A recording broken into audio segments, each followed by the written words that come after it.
Hey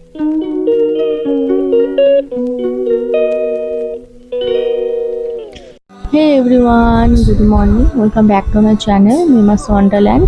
তো আমি হচ্ছি মেমা। তো আজকে যেহেতু সানডে, তো সানডে বলে আজকে আমার সব কাজ থেকে আজকে আমার ছুটি, আমি ফ্রি। তো ঘুম থেকে আজকে আমি লেট করে উঠেছি, সকাল 9টায় ঘুম থেকে উঠেছি।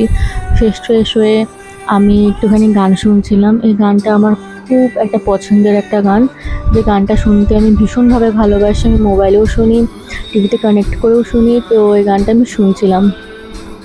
তো তোমাদের এই গানটা যদি ভালো লাগে তো আমাকে জানিও কমেন্টে যে তোমাদের গানটা কেমন লাগে।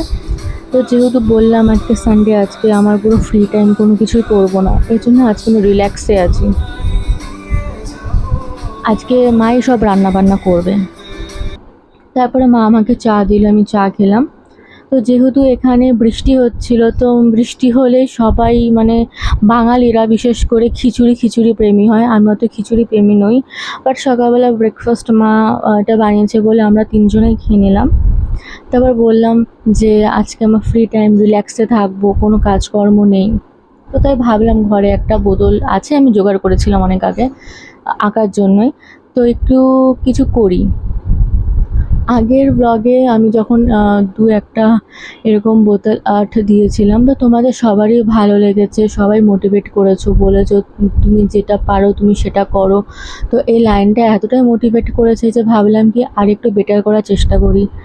তো এটা করতে আমার একদিনই লেগেছে। আমি আজকে নিয়ে বসেছি, আজকেই হয়ে গেছে। কিন্তু হ্যাঁ, টাইম লেগেছে, এটা ধৈর্যের কাজ। তো তো আজকে যেহেতু আমার ফাঁকা টাইম ছিল, কোনো অন্য কাজ ছিল না, তাই আমি করে ফেললাম। আর আমি যেহেতু আঁকি, তো আমি দেখাবো, তো আমার কাছে রং টং থাকে, কোনো অসুবিধা হয় না। তাই যখন যেটা মন চায় আমি করে নিতে পারি।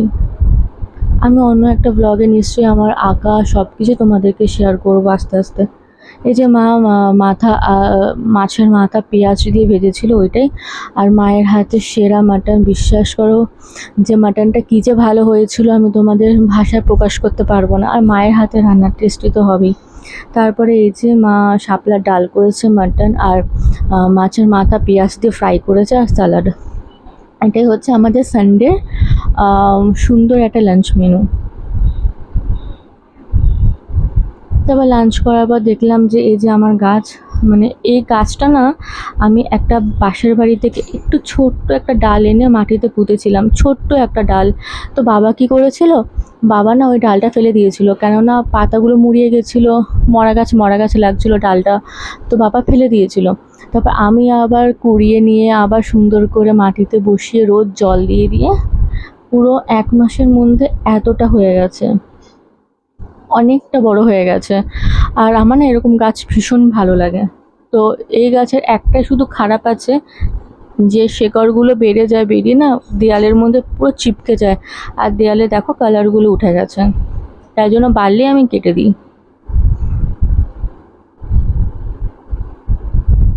আর বাই দ্য ওয়ে, যে দেয়ালে ছবিগুলো তুমি দেখছো, তো ওইগুলো আমারই আঁকা। আমি বললাম তো আঁকতে ভীষণ ভালোবাসি, যেহেতু আমার ড্রয়িংয়ের কোর্স কমপ্লিট, মানে না কমপ্লিট হয়নি, 5th ইয়ার অবধি দিয়েছিলাম, পড়াশোনার চাপে আর মানে করে ওঠা হয়নি। আর ঘুমাইনি। তো বিকেলবেলা আমরা ফ্যামিলি সবাই মিলে একটু ঘুরতে বেরোলাম, একটা মন্দিরে যাব বলে, তাই বেরিয়েছিলাম। দক্ষিণা কালী মন্দির। জানি না কাকুটা আমাকে দেখে কেন দাঁড়িয়ে গেল, যাব না তাও। তো যাই হোক, এই যে মায়ের মন্দিরে আমরা যাচ্ছি। আর আমি হচ্ছে মা কালীর অনেক বড় ভক্ত। আমি আমি যে কোনো বিপদে পড়লে আমার মুখে শুধু মা ডাকটাই আসে, নিজের মা আর মা তারা। আমি জাস্ট পাগল, আমি খুব ভালোবাসি মা তারাকে।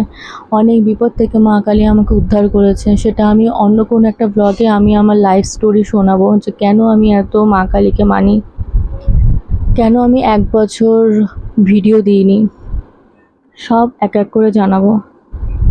তো এইটাই হচ্ছে দক্ষিণাকালী। দেখো এত সুন্দর মুখ, আমি মানে যখন লিটারেলি আমি যাই না, আমার চোখ থেকে জল পড়ে। তো বাড়িতে আসার পর পায়েস আর যে সন্দেশ নিয়ে আসা হয়েছিল, দই আনা হয়েছিল, ওটাই খেলাম। ডিনারে যারা লাঞ্চ করেছিলাম সেটাই আমাদের ডিনার হবে। তো আজকে আমি আমার ভিডিওটা এখানেই এন্ড করছি। আমার ভিডিও ভালো লাগে লাইক, কমেন্ট, শেয়ার, সাবস্ক্রাইব করে পাশে থেকো। দেখা হচ্ছে নেক্সট ব্লগে। বাই।